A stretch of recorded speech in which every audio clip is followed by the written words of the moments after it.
그 다음에 이제 투자 자산 매력도를 한번 살펴보면 1월 말 기준으로 봤을 때 지금 뭐 미국 증시 44점 정도 유지가 됐고요. 한국 증시는 반등하면서 밸류에이션도 좀 싸졌고요. 그 다음에 기술적으로도 좀 호전이 됐어요. 그래갖고 점수가 좀 올라갔고요.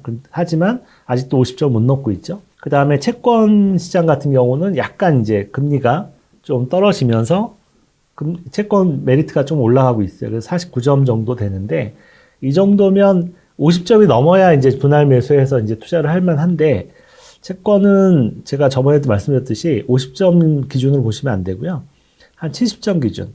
그러니까 이 투자 매력도가 70점 정도 올라오면 그때 이제 장기채 투자를 좀 하셔도 된다. 지금은 미국 국채는 만기가 긴 장기채는 안 되고요. 예, 투자하시면 좀 위험하고 만기가 짧은 뭐 1, 2년, 뭐 2, 3년 이내 만기에 있는 단기 국채만 투자를 하셔라. 그리고 이 투자 매력도가 70점이 넘어가면 아마 이때가 미국 10년물 국채금리 기준으로 한 6% 가까이 될 거예요. 6%까지 가면 아마 70점, 80점 이렇게 나올 것 같은데 요 정도까지 가면은 한번 해볼만 하다. 장기채, TLT 같은 거 있잖아요. TLT 같은 거, 장기채를 좀 투자할 만하다. 이렇게 생각이 들고요. 에너지는 지금 투자 매력도가 높죠. 에너지, 골드, 달러. 요 세 가지, 이 삼총사인데, 이 삼총사는 여전히 여러 가지 자산 중에서는 아직도 높다. 투자 매력도가 70점, 60점대니까 높다고 보고 있고요. 달러의 투자 매력도 높다는 건 뭐예요? 그냥 원화를 들고 있는 것보다 달러 자산을 들고 있는 게 훨씬 유리하다. 이런 의미고요. 그 다음에 골드의 투자 매력도가 70점이라는 건 지금 골드가 많이 올랐잖아요. 그런데 왜 70점일까요? 골드의 적정 가격은 5,000불이에요. 저희가 계산한 걸로는, 저희 모델로는. 저희 모델이 뭐 다 맞는 건 아니지만, 저희 나름대로 이제 밸류에이션 모델을 갖고 있는데, 모델로 봤을 때는 5,000불 정도가 적정가란 말이죠. 그러니까 아직도 싸요. 2,800불이면 아직도 저평가되어 있기 때문에, 원래 골드라는 게 이렇게 한 10몇 년 쉬다가 한 번에 반영하는 경우가 되게 많아요. 골드가 보면. 한 번에 그 적정 밸류에이션이 이렇게 계속 올라갈 거 아니에요. 근데 골드는 이렇게 눌려 있다가 뭔가 모멘텀 생기면 여기서부터 여기까지 그냥 한 번에 반영하거든요. 보통 반영할 때 5배 정도 올라요. 5배 정도 오를 때까지 눌려 있다가 가거든요. 근데 지금 그 골드가 1,200불, 1,300불 그 정도 바닥이었거든요. 거기서 5배만 봐도 6,000불이 넘어가잖아요. 5,000불 넘어가잖아요. 그러니까 그 정도까지는 그냥 우습게 가는 거예요. 원래 골드는 항상 늘 그래 왔어요. 과거에도. 그래서 지금 또 밸류에이션 해봐도 딱 5,000불 정도 나오고 적정가가. 그러니까 밸류에이션은 미국의 그 달러 발행량 대비해서 보는 거거든요. 왜냐하면 그게 제일 정확한 밸류에이션 기준이에요. 금은. 왜냐하면 골드는 그 달러의 화폐 대용이거든요. 반대편에 있는 실물 자산이기 때문에 달러 발행량이 많이 늘어나면 골드의 가치가 높아지는 거죠. 달러의 가치는 떨어지고 골드 대비한 달러 가치는 떨어지고 이렇게 되기 때문에 그거랑 비교를 해보면 지금 5,000불 정도 가 있어야 정상이라는 거예요. 그래서 그걸 향해서 지금 1,000불 대부터 쭉 가고 있는 거예요. 그래서 아직은 매력도가 높다. 이렇게 보고 있고요. 그 다음에 에너지 같은 경우, 국제유가 같은 경우는 지금 60불대 후반에서 뭐 70불대에서 왔다 갔다 하고 있는데 저희는 에너지는 밸류에이션상 바닥이라고 봐요. 장기적으로 보면. 사실 에너지가 국제유가가 굉장히 오랫동안 낮게 유지가 됐잖아요. 그래서 그동안 뭐 유동성 발행한 거, 그 다음에 그동안 있었던 그 인플레이션 상승률을 감안해봐요. 뭐 실제로 국제유가는 엄청 싸진 거예요.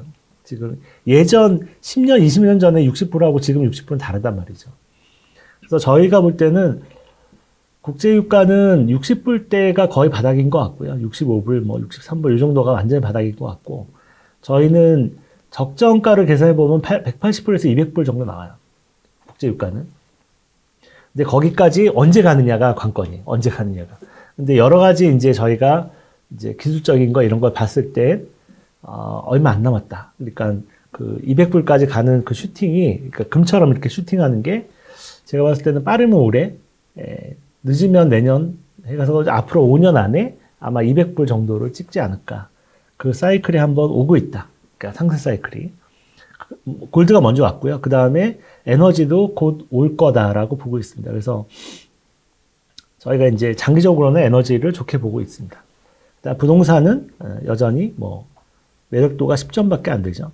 그러니까 아직도 너무 높아요. 밸류에이션이. 그래서 이 집값은 지금 2단계 하락이 이제 시작되고 있는 분위기인데 이게 2017년 정도 가격까지는 회귀를 해야 아마 적정가 50점 이상으로 올라올 거예요. 그 정도까지 내려와야 50점 이상으로 올라오지 않을까 생각이 듭니다. 그 다음에 채권은 역시 이제 채권 가격은 장기 채권 가격이죠. 역시 다 중장기 하락세를 유지를 하고 있고요.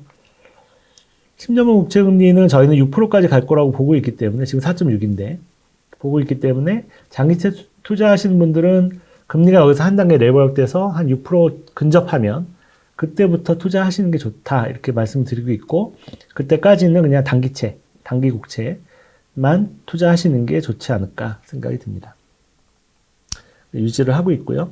국제유가 쪽에서는 지금 기술적으로는 다시 이제 하락세로 들어왔는데 국제유가는 저점이긴 하다. 근데 트리거가 뭔가 모멘텀이 좀 부족해요. 올라갈 만한 모멘텀이 부족한데 모멘텀이 아마 좀 올해 안에는 나오지 않을까 생각이 들고요. 장기적으로는 굉장히 좋아 보인다. 그러니까 국제유가 너무 싸고 장기적으로는 지금 70불일 때인데 장기적으로는 180불에서 200불 한 5년 안에 갈 수 있는 상황이 아닐까 이렇게 생각을 하고 있습니다. 근데 아직은 시작을 안 했다. 랠리를. 시작을 하면 제가 말씀을 드릴 수 있을 것 같아요. 기술적으로 보면 되니까. 골드는 잠시 하락의 조정이 나왔다가 다시 이제 중장기 상승으로 돌아섰는데 골드는 뭐 그냥 큰 조정 없이 가고 있는 것 같아요. 가고 있는 것 같고 뭐 올해는 저희가 목표가 한 3,300불, 3,500불 정도까지 갈 거라고 보고 있고요. 그 다음에 뭐 한 2, 3년 안에 이제 5,000불 목표가까지 가면 그 다음부터는 좀 쉴 것 같다. 네. 좀 금을 갖고 계신 분들은 한 5,000불 정도까지 아마 한 2, 3년 안에 가면 그때 이제 착실현 하는 게 좋지 않을까 생각이 듭니다. 마지막 주택시장은 주택 가격도 하락세고요. 매매 수급도 하락세고 투자 심리도 하락세예요.